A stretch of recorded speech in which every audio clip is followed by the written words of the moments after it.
नमस्कार मित्रों, welcome to SGKG studies and SGKG 2.22 YouTube channel classes. And in this class we are understanding Indian economy, भारतीय अर्थव्यवस्था को हम समझ रहे हैं थ्रू MCQs को सॉल्व करते हैं और MCQ को सॉल्व करते समय कंसेप्चुअल क्लैरिटी पर हम ध्यान देते हैं। कंसेप्चुअल क्लैरिटी कितनी अच्छी होगी उतनी ही अच्छे तरीके से हम आने वाले क्वेश्चन को सॉल्व कर सकते हैं। इस सेशन में हम कंसेप्चुअल क्लैरिटी पर ध्यान रखते हैं और कंसेप्चुअल क्लैरिटी को समझते हुए तब हम MCQ को सॉल्व करते हैं।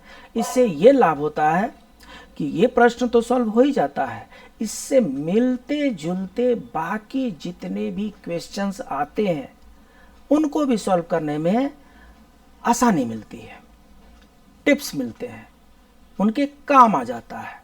तो इसलिए we are going to understand Indian economy through MCQ number 5.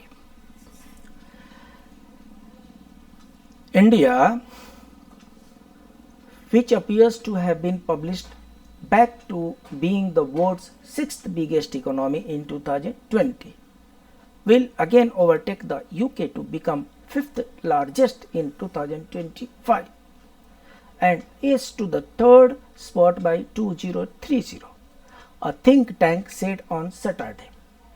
India had overtaken the UK in 2019 to become the 5th largest economy in the world, but has been relegated to 6th spot in 2020. Source The Economics Times. So Economics Times में ये ये ऐसे है, एक article है छपा हुआ है और उस इकोनॉमिक टाइम्स का जो आर्टिकल है उसके अनुसार क्वेश्चन क्या देते हैं, which of the following is referred as the think tank of India. Economic Times में ये फैक्ट डाला हुआ है। ऐसे ही क्वेश्चन यूपीएससी पूछती है। This is the style of UPSC asking question. Half page का वन पेज का स्टेटमेंट होता है and then question arises. So basic चीज ये है कि यहाँ पर मेंशन किया हुआ है कि a think tank said on Saturday. तो ये थिंक टैंक क्या है? पेपर पब्लिश हुआ है कि India which appears to have been pushed back to being the world's 6th biggest economy in 2020। क्यों? बिकॉज ऑफ, यहाँ पर दिया हुआ है, has been relegated to 6th spot in 2020 because of COVID-19. Because of COVID-19, India was dragged back to 6th position. Will again overtake the UK to become the 5th largest in 2025. इससे पहले 2019 में India जो था वो supersede कर गया था UK से। यूके को पीछे छोड़ करके इंडिया 5th पोजीशन पे आ गया था 2019 में, लेकिन कोरोना की मार ऐसी पड़ी कि हम 5th से फिर से सरक करके 6th स्पॉट पे आ गए। फिर से उसको रीगेन करने में 2025 तक का टाइम लग सकता है एंड वर्ल्ड की 3rd इकोनॉमी बनने में 2030 तक का टाइम लग सकता है, ऐसा थिंक टैंक का कहना है। तो ये थिंक टैंक जो है, क्वेश्चन ये है कि which of the following is referred as the think tank of India. इससे एक दो वीडियो पहले हमने नीति आयोग के बारे में चर्चा की है। अगर आपने उस नीति आयोग का क्लास नहीं देखा हो तो एक बार नीति आयोग का क्लास देख लीजिएगा। ये समझने में आपको आसानी हो जाएगी कि थिंक टैंक किसका पार्ट है। फिलहाल हम क्वेश्चन पर ध्यान देते हैं। NITI Aayog of India, national development council of India, NABARD, IDBI, इनमें से थिंक टैंक किससे रिलेटेड है? और नीति आयोग का वीडियो आप एक बार देख लेंगे तो आप बोलेंगे ये थिंक टैंक है वो नीति आयोग का पार्ट है। प्लानिंग कमीशन खत्म हो चुकी है और प्लानिंग कमीशन के खत्म होने के साथ ही NDC भी खत्म हो गया है। नाबार्ड के पास थिंक टैंक जैसी कोई सिस्टम है नहीं, IDBI बैंक के पास ऐसी कोई प्लानिंग है नहीं। सो इसलिए ये थिंक टैंक जो है नीति आयोग का एक पार्ट है। Next question, the idea of 5-year plan was borrowed from. So कहते हैं ना कि इंडिया का जब कॉन्स्टिट्यूशन बन रहा था तो इन वर्ल्ड में जहाँ जहाँ भी लेट डाउन प्रोविजंस थे, उनमें से जो जो सुटेबल हमारे लिए था उसको हमने बोरो किया, आज के डेट में कॉपी पेस्ट किया। तो उसी तरीके से जो 5 ईयर प्लान है वो भी कहीं ना कहीं से तो बोरो किया ही गया होगा। कहाँ से बोरो किया गया होगा? यूएसए से। यूएसए वाला तो हमारा सुनता ही नहीं था। ऑस्ट्रेलिया से। पिछले लगभग 50 सालों तक यूएसए और ऑस्ट्रेलिया जो था वो हमें पाकिस्तान से भी पीछे मानता था, वो हमारा फुटी कौड़ी भी वैल्यू नहीं देते थे। डेनमार्क की तो बात ही छोड़ दीजिए। तो फिर कहाँ से आया? सोवियत यूनियन से आया। हमारे देश के जो राजनेता थे उनकी सोवियत संघ से अच्छी खासी पटती थी और इसलिए सोवियत संघ से 5 ईयर प्लान को एडॉप्ट किया गया। इसमें डेवलपमेंट के भी सूत्रधार थे और डेवलपमेंट के साथ साथ ऐसा लोग कहते हैं कि करप्शन भी के स्रोत भी, करप्शन का फाउंटेन भी यहीं से बहता था। कुछ काम करेंगे तभी तो करप्शन होगा। रोड बनवाएंगे अगर 100 करोड़ रुपए का, तो हो सकता है कि 10-20 लाख उसमें से मिल जाए। अगर रोड ही नहीं बनाएंगे तो मिलेगा कहाँ से? तो इसलिए ये जो प्लान है 5 ईयर प्लान, ये सोवियत संघ से लिया गया था। सोवियत संघ मतलब यूएसएसआर। आज के डेट में सोवियत संघ टूट चुका है और रसिया आज के डेट में उसके जगह पे है। The Indian constitution has obtained many important concepts and ideas of the constitution from other countries. ठीक है। The 5 year plan was obtained from USSR, the Union of Soviet Socialist Republics. It is called as the Soviet Union and is composed of Russia and its surrounding countries. Next question. The one of the reasons for Indian economy to be relegated in 2020.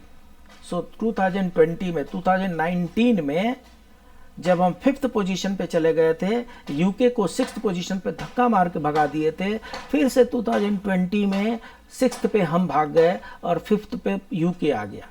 तो वो जो हमारा जो पीछे चले जाने वाला जो प्लान, जो पीछे चले जाने वाला जो सिस्टम, उसको रेलीगेटेड कहते हैं। पीछे चले गए हम, पिछड़ गए हम। किस लिए पिछड़ गए महाराज? हेल्थ इंफ्रास्ट्रक्चर के चलते, कोविड-19 पेंडेमिक के चलते, फ्रेमवर्क ऑफ प्लानिंग के चलते, all of the above. And correct answer is कोविड-19 के चलते।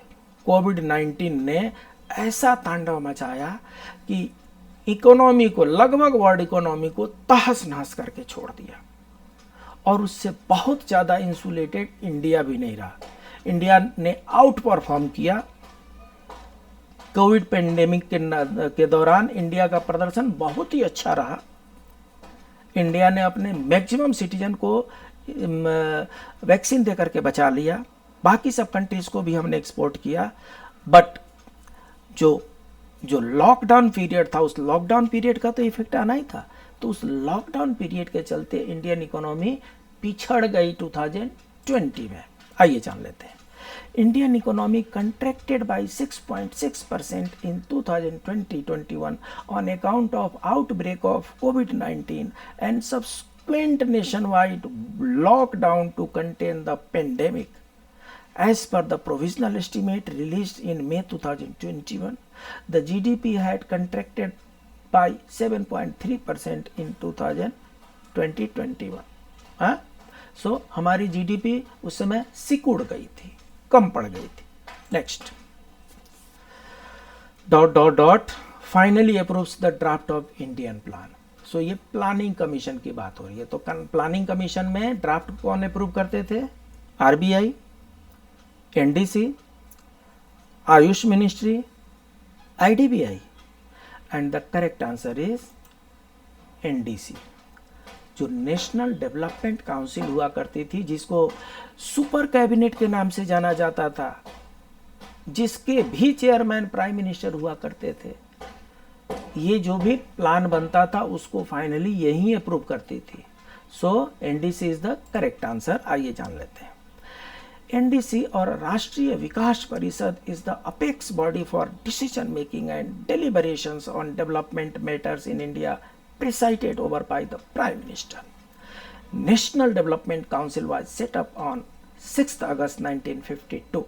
Please note down, NDC was set up on 6th August 1952 to strengthen and mobilize the effort and resources of the nation in support of the plan, to promote common economic policies in all vital spheres, and to ensure the balanced and rapid development of all parts of the country. So NDC was the apex body in the planning commission, which used to finally approve the draft of the Indian plan. Next question. After independence, the number of industrial policies declared till now. ऐसा है, इसका answer हमने कई जगह पे ढूंढा और बहुत कंट्राडिक्टरी आंसर मिले। इसके आंसर के लिए मुझे कई जगह, कहीं पर 8 भी लिखा है, कहीं पे 10 भी लिखा है, कहीं पे 6 भी लिखा है, कहीं पे 5 भी लिखा है। तो ये क्वेश्चन जो था वो मेरे लिए बहुत कंफ्यूजिव था। तो इसका जो करेक्ट आंसर है वो है 6।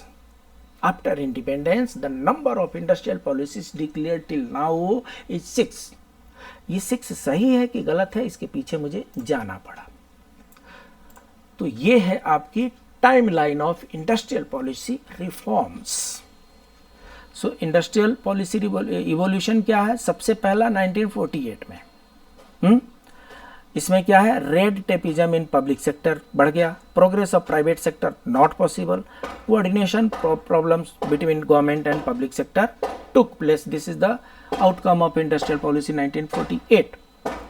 इसके 8 साल बाद 56 में दूसरी इंडस्ट्रियल पॉलिसी आई। सो इसमें private sector pushed to backdrop, मतलब प्राइवेट सेक्टर को और भी कील कर दिया गया 56 में। Hampered private entrepreneurs, private sector look benefit of loopholes, state was overburden. फिर इसके बाद इंडस्ट्रियल पॉलिसी 1977 में आता है। No radical change in foreign collaboration, failed to limit production of the articles, denying of availability of funds. Industrial policy 80 में आती है। Closure of district industries, rate of GDP went down, denying of availability of fund, infrastructure industries affected. So आप देखेंगे ये 1948 जवाहरलाल नेहरू जी के period का है, 56 जवाहरलाल नेहरू जी के पीरियड का है, 77 ये जनता पार्टी की सरकार हो सकती है, 80 इंदिरा गांधी की सरकार, इंडस्ट्रियल पॉलिसी 90 85 से 90 से तक राजीव गांधी की सरकार थी। क्लोजर ऑफ डिस्ट्रिक्ट इंडस्ट्री, हाँ यहाँ पर क्या हुआ? यहाँ पर failed to promote small scale industries. इसके बाद से ग्लोबलाइजेशन, प्राइवेटाइजेशन एंड लिबरलाइजेशन, ये तीनों 1991 के इंडस्ट्रियल पॉलिसी में आया और यहाँ से मार्केट ओपन हो गया सबके लिए। तो इस कैलकुलेशन के अनुसार 1 2 3 4 5 6 यहाँ पर सही लग रहा है। Next question, small capital to get into business in the above case refers to an investment in the fixed capital up to। so a small capital to get into industries मतलब small industries में। So small industries में up to किस amount तक business investment होता है? 5 crore, 15 crore, 1 crore, 10 lakh, and the correct answer is 5 crore. Small capital small industries में 2 करोड़ से 5 करोड़ का इन्वेस्टमेंट होता है। आइए देखते हैं। 2 crore is classified as a small business.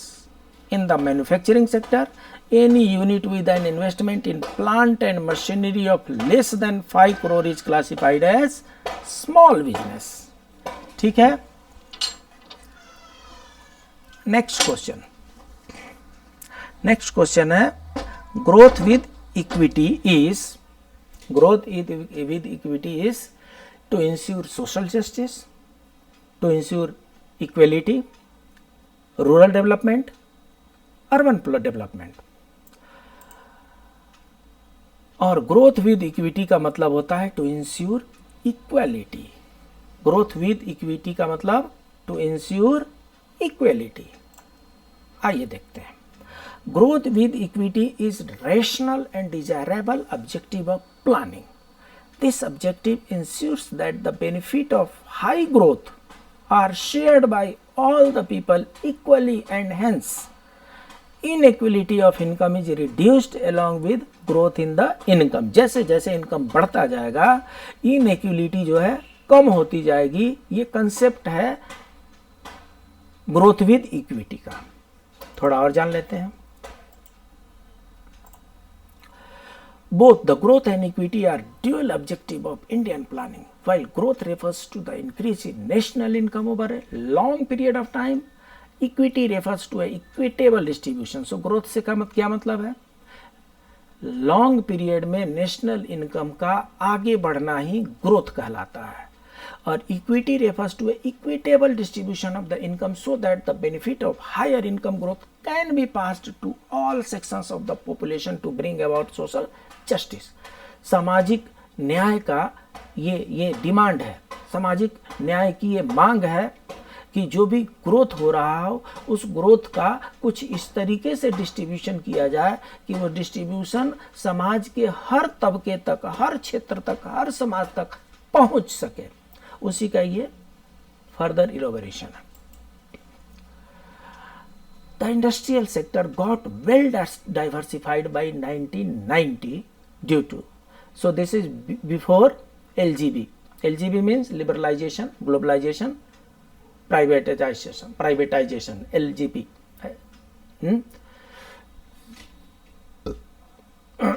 LPG बोलिए उसको, LPG गैस होता है ना, तो LPG बोलिए, liberalisation, privatisation, globalisation, LPG. So it is before LPG. तो बिफोर LPG में क्या हुआ?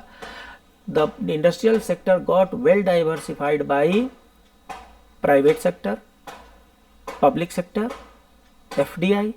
सो 1990 से पहले FDI पर बहुत बड़ा कंट्रोल था, प्राइवेट सेक्टर को बढ़ने नहीं दे रहे थे, सरकार चारों तरफ कब्जा करके रखी थी, इसलिए इसका आंसर जो होगा वो पब्लिक सेक्टर होगा। आइए देख लेते हैं। Public sector portion of the economy composed of all levels of government and government control enterprises. So public sector का मतलब गवर्नमेंट कंट्रोल के इंटरप्राइजेज होते हैं। It does not include private companies, voluntary organisation and households. So public company का मतलब excluding private companies होती है। ठीक है। Public sector can be classified into, इनके 3 पार्ट हो सकते हैं।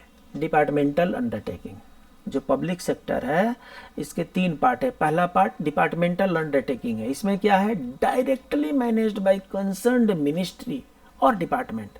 कुछ ऐसे डिपार्टमेंट है, पब्लिक सेक्टर डिपार्टमेंट है, जिनको डायरेक्टली मिनिस्ट्री से या एक अलग डिपार्टमेंट से मैनेज किया जाता है। जैसे रेलवे है, पोस्ट है, इनके लिए अलग से मिनिस्ट्री होती है, इनके लिए अलग से डिपार्टमेंट होता है।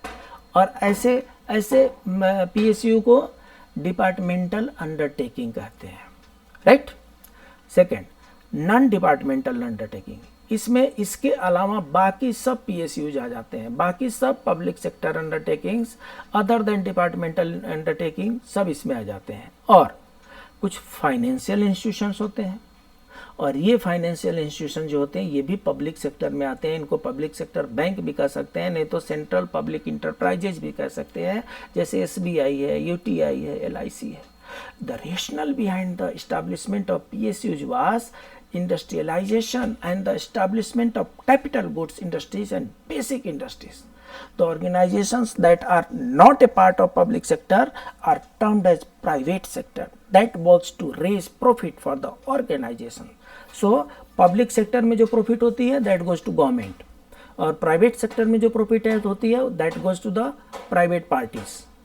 So 1990 से पहले जो था वो इंडिया में मैक्सिमम पब्लिक सेक्टर थे, बचे हुए जो क्षेत्र थे उसी में सिर्फ प्राइवेट सेक्टर को कुछ लाइसेंसिंग के द्वारा परमिट किया जाता था, नहीं तो प्राइवेट सेक्टर की उतनी बड़ी कोई भूमिका नहीं थी।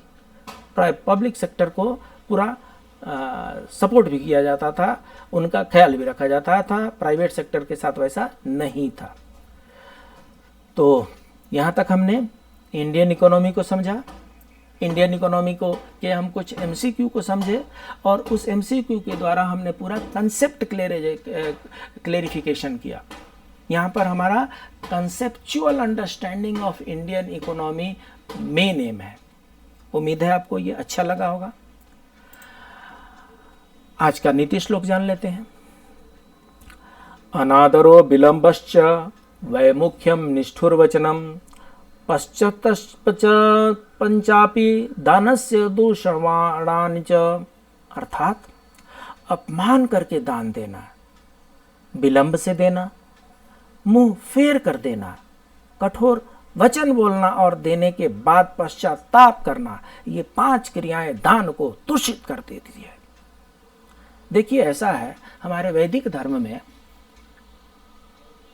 दिन प्रतिदिन हमसे कुछ गलतियां होती रहती हैं और उन गलतियों को हम संस्कारों में पाप का नाम देते हैं, और पाप जो बढ़ जाता है तो बनते बनते काम को बिगड़ते हुए भी देखा गया है। तो उस पाप को दूर करने के 3 तरीके बताए गए हैं वैदिक धर्म में। तप के द्वारा होता है, जप के द्वारा होता है, दान के द्वारा होता है। पहले के जो लोग होते थे तपस्वी होते थे, मनस्वी होते थे, तेजस्वी होते थे, ओजस्वी होते थे, वो सैकड़ों साल तक तप किया करते थे। आज के मनुष्य की तो उम्र भी 70 सैकड़ों वर्ष की नहीं होती है। तो आज के मनुष्य के पास तप करने की शक्ति क्षीण हो पड़ी है। आज हम तप करते हैं, 1 दिन का एकादशी रख लिए, 1 दिन की जन्माष्टमी का व्रत रख लिए, 1 दिन की रामनवमी का व्रत रख लिए, वो तप की संज्ञा में आता है। भगवान का नाम लेना और भगवान का जाप करके लोगों को सुनाना, ये जप में आता है। तप, जप, और तीसरा जो है वो दान है। दान करने से भी हमारे पाप, हमारे कष्ट कटते हैं। ये हमारी वैदिक परंपरा है। तो दान तो आप करते हैं, लेकिन कहीं गलती से आप अपमान करके तो दान नहीं कर रहे हैं, विलंब से तो दान नहीं कर रहे हैं, मुंह फेर के तो दान नहीं कर रहे हैं, कठोर वचन बोल करके तो दान नहीं कर रहे हैं, और दान करने के पश्चात आप कहीं पछता तो नहीं रहे हैं। अगर आप ऐसा कर रहे हैं तो आप अपने दान को दूषित कर रहे हैं। ऐसा नहीं करना है। दान जब भी देना है सम्मान के साथ देना है। दान जब भी देना है अविलंब देना है। दान जब भी देना है मुंह सामने करके देना है। दान जब भी देना है मधुर वचन बोलते हुए देना है, और दान देने के बाद प्रसन्न रहना है। हमने दान दिया, ये प्रसन्नता का विषय है। दानवीर कर्ण को कौन नहीं जानता, दान देकर के प्रसन्न हुआ करते थे। सो जो लोग दान करके, जो अपमान करके दान देते हैं, जो विलंब से दान देते हैं, जो मुंह फेर करके दान देते हैं, कठोर वचन बोल करके दान देते हैं, और दान देने के पश्चाताप करते हैं, उनका दान विफल माना जाता है। इसलिए ऐसे विफल दान से बचना चाहिए।